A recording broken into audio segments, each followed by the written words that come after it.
이흥주점의 스토커는 소름 끼치는 놈이었다. 제가 23살 때 이야기입니다. 어려운 형편에 군 말년 휴가부터 이곳에서 일을 했어요.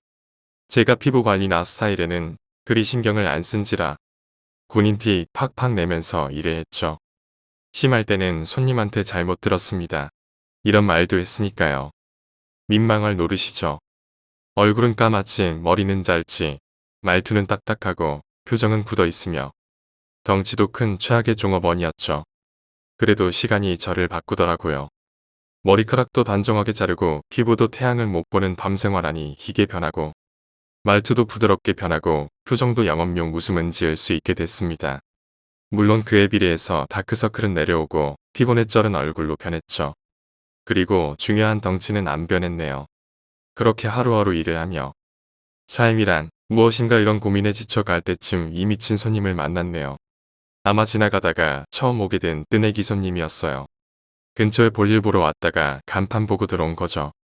어디 처음부터 단골이 있나요? 뜨내기 손님이었지만 나름대로 영업용 미소 가득 띠며 친절히 맞이했습니다. 물론 저보다 고단수인 사장님도 마찬가지였죠. 이 손님을 꼬셔서 다음이 다른 손님을 받을 수 있으니까요. 꼬리에 꼬리를 무는 거죠. 아참, 저희 사장님을 말하자면 나이는 어머니 뻘이시고 아들은 저랑 동갑. 나이에 맞지 않는 몸매와 166 정도의 키를 가진 이쁘장한 미모의 소유자예요. 사책에 잠기는 걸 좋아하고 생각이 깊어서 언행이 가볍지 않죠. 당시에 사장님에게 제가 감동받은 말은 돈 안 되는 술은 마시지 않는다 이 말이었습니다. 술 장사하면서 저런 생각 가지기가 쉽지 않거든요. 정말 돈 안 되는 술은 아직도 안 마십니다. 제가 20살 때 봐서 28살이 된 지금도 저 말은 지키시더라고요. 어쨌든 그런 사장님도 단골 하나 만들어 보겠다는 생각으로 그 뜨내기에게 잘 대해줬어요. 아가씨랑 같이 들어가서 이야기도 나눠보고 손님 연락처도 물어보고 좋은 말도 많이 했죠. 그 손님이 나중에 손놈이 될 거라고는 당시 상상도 못했죠. 그렇게 손님이 한 번, 두 번, 세 번 가게에 들리는 횟수가 많아지기 시작했습니다. 예전에 한 분이 댓글로 값을 어찌하냐 해서 제가 글을 쓴 적이 있어요. 본인이 사장이랑 친하다고 본인도 사장인 줄 안다 했는데 그 사람이 정말 그러더라고요. 한두 번 보니까 반말은 기본이고요. 서스름 없이 욕도 내뱉었죠. 그래도 참았습니다. 어쩌겠어요. 저는 여기서 돈 벌어야 하는데. 근데 이 손님 날이 갈수록 강도가 심해지네요. 제 얼굴에 손대려고도 했는데 제가 피했어요. 정강이를 차려 했지만 얼른 피하고 저를 죽이네 살리네 협박 아닌 협박도 많이 들었네요. 이 손님의 특징을 말하자면 나이는 40대 후반 정도의 머리가 컸습니다. 저도 크지만 정말 비례에 안 맞게 가분수예요. 디드컷의 머리가 정말 어마어마하게 컸어요. 그 머리 크기에 길게 각진 얼굴, 작게 찢어진 눈, 조그마한 이목구비.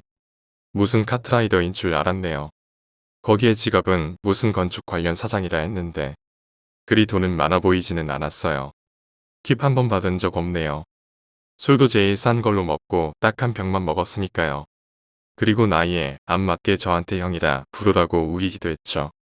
어쨌든 이 가분수 손님은 딱 봐도 사장님에게 바랬다는 걸 느낄 수 있게 티나게 행동을 하기 시작했죠. 한 8시쯤에 와서 아가씨 한 명도 안 앉히고 새벽 5시까지 양주 한 병으로 로마나를 차지하고 사장님만 계속 찾아요. 20분에 한 번씩 저를 불러서 사장님 데려오라 행패를 부려댔죠.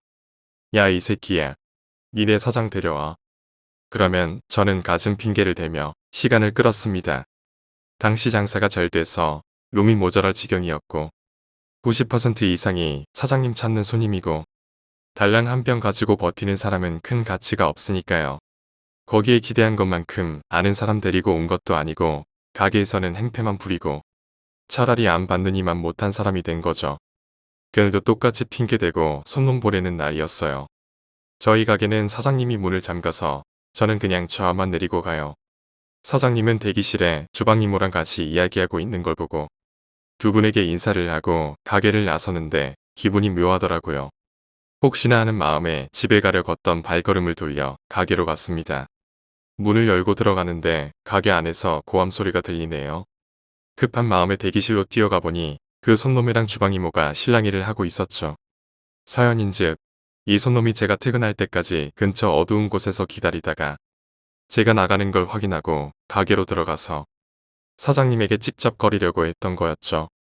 하지만 가게 안에는 주방 이모랑 사장님이 있었고 한 성격하는 주방 이모는 영업 끝났는데 몰래 들어와서 이게 무슨 짓이냐며 이놈과 실랑이를 했던 거였어요. 저를 본 손놈은 흠칫하며 민망했는지 집에 간다 하고 가게를 나섰고 저는 혹시나 하는 마음에 이놈이 돌아와서 해코지 할까봐 1시간 정도 대기실에 버텨서 사장님이랑 주방 이모와 대화를 나눴죠. 손놈 욕이 대화의 대부분을 차지했네요. 이제 슬슬 집에 가도 괜찮겠다 생각이 들 때쯤 사장님 핸드폰에 문자 소리가 울리더군요. 사장님이 이 시간에 무슨 문자지? 하는 표정으로 핸드폰을 보더니 어이가 없어 하면서 그 문자를 저랑 이모에게 보여주네요. 문자는 그 손놈에게 온 것이었어요. 내용은 제 기억에 아마 이러했을 거예요. 나 지금 근처 모텔 몇 호에 방 잡아 넣고 있다. 난 네가 너무 좋다. 내가 100만원 줄 테니 나랑 자자. 정말 미친 놈이죠. 제정신이면 이런 말을 할까요? 가게 매상 알면 100만원은 쪽팔려서 말도 못 꺼낼 텐데. 그 문자 보고 진짜 욕이 절로 나오더군요.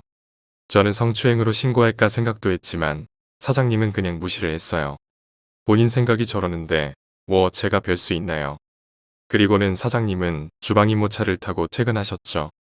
그리고 다음날 또 여지없이 전 출근을 했습니다. 가게 정리도 좀 하고 밥도 먹고 담배 한 대 피우고 나니 9시쯤 됐더라고요. 카운터 철문에 기대서 오늘은 한가하려나 보다 생각하는데 자동문 열리는 소리가 들려오네요. 누구지? 하면서 얼굴에 미소 띄고 맞이하는데 그 미친 손놈이네요. 오자마자 다짜고짜 빌로메터 칸이 들어가더니 술 가져오고 사장님 데려오라네요. 그 말 듣고 전 속으로 생각했어요. 이 새끼 정체는 대체 뭐지? 대가리에 우동사리가 들었나? 보통 저렇게 들이대다가 실패하면 민망해서 못 돌 것 같은데 얼굴에 철판 까고 온 걸 보니 제정신은 아닌 것 같았죠. 그래도 어쩌겠어요. 전 힘없는 종업원이니까 어찌할까 물어보러 사장님에게 갔죠. 손놈이 왔다고 이야기하니 이미 복도 카메라로 온 걸 알고 계시더군요. 오늘 출근 안 했다 하고 주방 이모가 오늘은 가게 본다고 말하라고 시키더라고요. 그래서 그 말을 그대로 전했죠. 그랬더니 손놈이 알겠다며 고개를 끄덕이고 순순히 집으로 가더라고요. 그리고는 손놈이 매일매일 찾아오기 시작했습니다. 그 정성으로 공부를 했으면 전교 꼴찌도 서울대 갔을 거예요. 둘러대고 보내고를 몇 번씩 반복할 무렵 사건이 터졌습니다. 그날은 가게가 제법 바빴죠. 사장님 없다고 거짓말할 시간도 없을 정도였는데 이 손놈은 7시부터 와서 손님이 다 빠져도 안 가고 4시가 넘도록 버티고 있네요. 저도 지쳐서 퇴근하고 싶었어요. 그래서 그 손놈 룸에 들어가서 형님 사장님도 안 계시고 가게 닫을 시간이네요. 룸 좀 비워주세요. 피곤에 쩔은 목소리로 간절하게 말했어요. 그 말은 들은 손놈은 내가 왜 가? 사장 데려와 이 시발놈아. 그러면서 벌떡 일어나서는 왼손으로 제 멱살을 잡았죠. 작게 찢어진 눈으로 노려보길래 저도 같이 노려봤습니다. 제 눈을 노려보길 10초나 지났을까요? 멱살 안 잡은 오른손으로 제 뺨을 치더군요. 쫙쫙쫙 3대나 맞았을까요? 별이 반짝반짝하고 귀에서 삐하고 이명이 들렸습니다. 고함 소리를 듣고 사장님과 주방 이모는 나왔고 두 분이서 제 멱살 잡은 손놈 손을 풀고 손놈에게 화를 냈죠. 애한테 이게 무슨 짓이야. 그 틈에도 사장님은 제가 행여나 손놈 때릴까봐 제 손을 꼭 잡고 있었습니다. 근데 전 이 꼴을 당하니까 진짜 화가 나더라고요. 그래서 사장님 손을 뿌리치고 나와서 신고를 했습니다. 저도 똑같이 할까 생각했으나 미친 개가 문다고 저도 물 수는 없으니까요. 결정적으로 내가 물어줄 깹값이 무서웠어요. 그리고는 손놈에게 가서 말했습니다. 신고했으니까 꼼짝 말고 있으셔. 손놈은 코웃음을 치며 도망가려 하더군요. 저는 도망가지 못하게 카운터 쪽 철문을 닫고 버티고 서 있었습니다. 손놈은 나가려 발악했지만 제가 꿋꿋하게 버티니 기운이 빠졌는지 못 나가더라고요. 몇 분이나 지났을까요?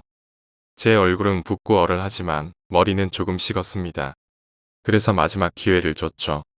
당신이 다시는 안 온다고 약속하면 내가 지금 신고한 거 취소하고 아니면 이대로 가봅시다. 그 말에 손놈은 작게 찢어진 눈으로 노려보면서 말하더군요. 미친 놈 새끼 좆가라. 그 말 듣고 이놈은 정말 안 될 놈이구나 갈 때까지 가보자 하는 심정으로 경찰 기다렸네요. 한 10분 후에 경찰들이 도착했고 저는 자초지종을 설명했습니다. 간단히 폭언과 폭행을 당했다 말을 했죠. 그 말을 들은 경찰분은 손놈에게 다시 되물었습니다.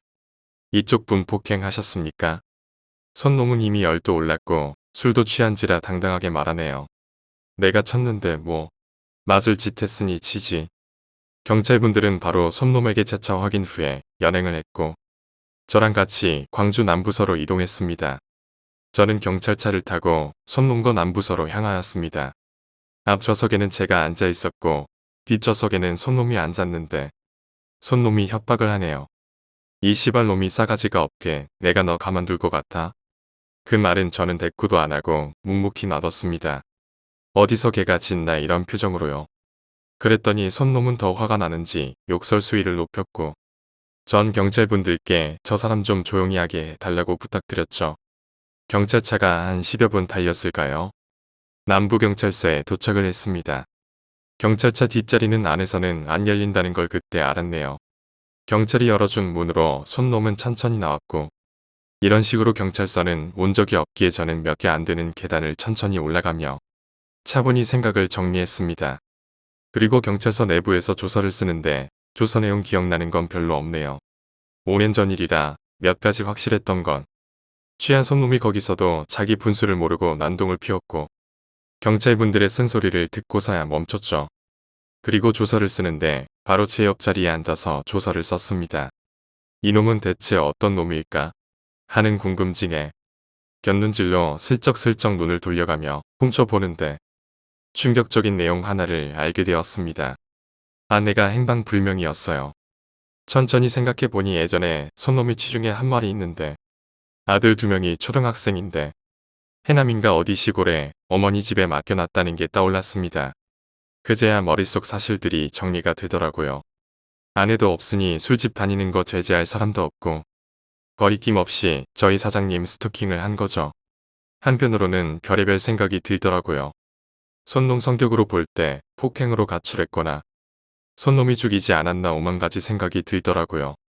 어쨌든 저는 폭행당해서 온 거니까 그 부분은 신경 끄기로 했습니다. 조서를 다 쓰고 집으로 가서 당분간 사장님에게 쉰다고 허락 아닌 통보를 했네요. 제가 싫으면 다른 사람 구하시라고. 난 일 처리하고 일을 하겠다고 했습니다. 당시 기분으로는 누가 건들기만 해도 쌓여있던 것들이 터질 것 같았어요. 그래서 그런 식으로 말했는데 사장님은 천천히 처리하고 오라며 잘 참았다고 하시더군요. 그래서 집에서 휴식 겸 생각을 정리했죠. 3일이나 되었을까요? 모르는 번호로 전화가 왔습니다. 대출이나 광고 전화인가도 싶었지만 그냥 받았죠. 여보세요. 남자 목소리가 들리네요. 어이 동생. 나 형인데 받을 수 있나? 손놈이었어요.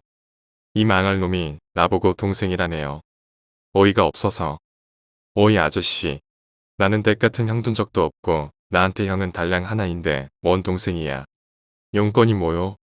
이랬더니 손놈은 곧웃음 치며 어린 놈의 새끼 말하는 꼬락서니하고는 너게 새끼 가만 안 둔다. 무슨 정신병자인 줄 알았어요. 머릿속 뇌가 우동사리인가. 그래서 저는 그냥 비싼 밥 먹고 헛소리 말고 법원에서 봅시다 이러고 전화를 끊었네요. 내 번호 지 알았나 싶어서 알아보니 이놈이 사과한다고 사장님에게 알려달라 했다네요. 사장님은 그 말을 믿고 알려준 거죠. 그 후로 몇 번 전화가 더 왔지만 무시하는데 며칠 후 가족끼리 모여서 밤에 식사하는데도 전화가 오더라고요. 제가 그냥 또 무시하려는데 그걸 본 아버지가 전화를 받아서 말하시더라고요. 저 옥이 압이 되는 사람인데 애한테 무슨 협박합니까? 손놈은 제가 받은 줄 알고 위기양양했는데 깜짝 놀라서 어버버했죠. 아니 그게 아니라 아버지는 단호하게 말하더군요. 사람이 잘못을 했으면 미안하다 말 한마디라도 해야지. 무슨 애한테 일이 당당합니까? 전화 작작하고 법대로 합시다. 그리고는 전화를 툭 끊는데 속이 다 시원하더군요. 저희 아버지가 성격이 좀 불같아요. 걔는 180 넘고 씨름선수 출신이라 풍채도 어마어마하죠. 멋모르고 형이랑 글러브 끼고 2대1로 덤볐다가 배 한 방 맞고 쓰러지고 한 번은 아버지가 화가 나서 사람 집어던진 걸 어릴 때 보고 난 이후로 저는 힘으로는 덤비지를 않네요. 어쨌건 그러고 시간이 흘러서 법원 갈 날짜가 되었습니다. 저희 형과 함께 집을 나서는데 손놈에게 또 전화가 옵니다. 동생 합의 좀 해주면 안 될까? 정말 미안하네. 이 미친놈은 막상 닥치니까 여러 가지 걸릴 게 많았나 봐요. 싸우기 전에 무슨 몇 촉짜리 공사 땄다고 설레발쳤거든요. 그래서 지산동 법원 앞 카페에서 만났습니다. 손놈이랑 저는 말 섞기 싫어서 형이 대신 말해줬어요. 합의금 얼마에 할 겁니까? 손놈은 찢어진 눈만큼이나 적게 부르더라고요. 50 정도 어떤가? 어이가 없었죠. 형은 그 말 듣고 코웃음 치며 100은 줘야죠. 애가 댁 때문에 쉰 시간이 있는데 우리 형이지만 정말 단호하더군요. 그 말 들은 손놈은 고개를 끄덕이고는 사족을 다네요. 내가 현찰이 지금 70밖에 없으니 합의하고 나서 32채 줌세. 저희 형제는 알았다며 고개를 끄덕이고 같이 법원으로 향했습니다. 법원에서 합의서 작성 후 손놈에게 말했죠. 이제는 다시 보지 말고 돈 나머지는 입금해 놓으셔. 이 말들은 손놈은 실실 쪼개면서 말하더군요. 알았어 동생. 동생이라는 말이 거슬렸지만 그냥 넘어가고 집에 도착해서 계좌를 확인해 봤는데 망할 놈이 입금을 안 했네요. 전화를 걸어보니 수신 거부를 해놨는지 끊어집니다. 답답한 마음에 아는 사람에게 물어보니 이미 합의서 작성 후에는 돈도 받기가 안 된다더군요. 합의금을 무조건 선불로 받고 써줘야지. 나중에 준다는 거는 합의서에 써놓지 않았으니 안 줘도 상관없다더라고요. 그 말 듣고 진짜 분통이 터져서 며칠 동안 잠을 못 잔 것 같습니다. 화나고 짜증 나지만 목구멍이 포도청인지라 다시 가게에 나왔죠. 그리고 3달이나 흘렀을까요? 그늘도 어김없이 카운터를 지키며 멍 때리고 있는데 자동문 열리는 소리가 들려오네요. 저는 손님이 온 줄 알고 바로 인사하려 문 앞으로 다가갔죠. 근데 이 사람, 그 손놈이네요. 각지고 커다란 대가리 쭉 찢어진 눈 모여라 궁동산 같은 작은 이목구비. 보자마자 우러통이 치밀었습니다. 손놈은 절 보고 흠칫하더니 씨발 너 왜 여기 있냐? 우러통이 터진 저는 이미 눈에 보이는 게 없었죠.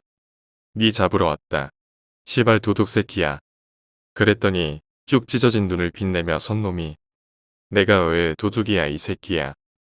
저는 어이가 없어서 합의금 30대 먹고 도망간 새끼가 도둑이지 병신아. 손놈은 기가 차다는 얼굴로 다가와서 뺨치려 하더군요. 저는 당당히 말했어요. 닥쳐라 이 새끼야 이번에는 가만히 안 둔다. 그랬더니 손놈은 움찔하며 저한테 그러더군요. 이 새끼 하는 짓 보소. 이미 기세가 오를 대로 오른 저는 대답했죠. 나이 처먹고 이런 짓 하고 싶냐?